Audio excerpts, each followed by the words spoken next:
প্রিয় বন্ধুরা, আমি আছি এখন জাফলং সমতল চা বাগানে আছি আমি এখানে। আচ্ছা, আমি আপনাদের একটু ঘুরে ঘুরে দেখাই চা বাগানের কি অবস্থা। চা বাগান এখানে বিশাল অনেক বড়, কিন্তু এখন এই দেখেন, এই যে চা বাগান, এটা এখন এইভাবে কাইটে রাখছে তারা।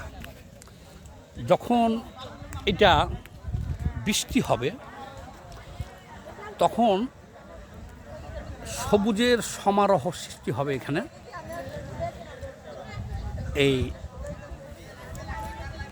এখানে শুধুমাত্র পর্যটকদের আসার জন্য ব্যবস্থা আছে।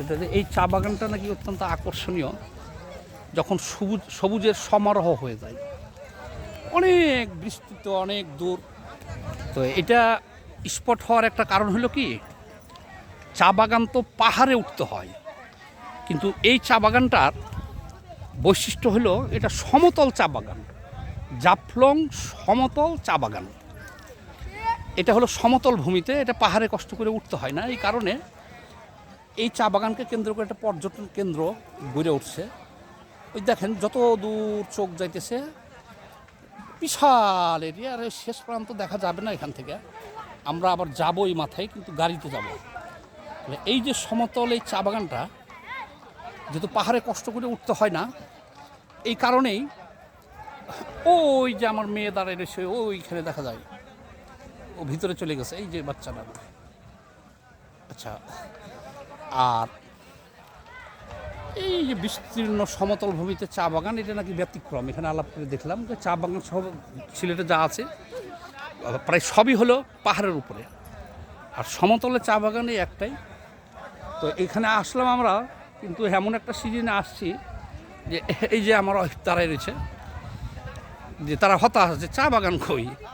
কিন্তু এখন যত চা বাগান আছে সব এই একই পরিস্থিতি, এইভাবে তারা কেটে রেখেছে। মানে এগুলো কেটে নিয়েছে, এক ফিরে কেটে নিয়েছে।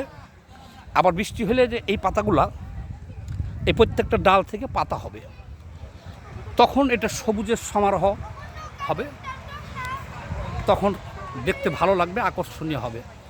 এখন এরকম আকর্ষণীয় নাই। তো এখান থেকে একটু সামনে আছে খাসিয়াপল্লী, সেখানে আমরা যাব। খাসিয়াপল্লীর ব্যাপারটা হলো কি, যে আমাদের সমাজে আমরা বিবাহ করে বউ বাসায় নিয়ে আসি সবাই।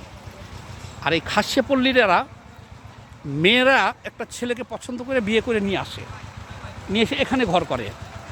খাসিয়াপল্লীর মেয়েরা বাইরে যায় না, বাহির থেকে তাদের ছেলেকে বিয়ে করে তারা এখানে নিয়ে এসে ঘর করে। আমরা ওই পল্লীতে একটু পরে যাব।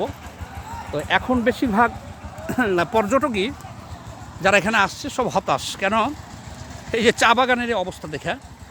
কিন্তু সিলেটের সকল চা বাগানের অবস্থাই একই। আর একটা হলো যে জাফলং যে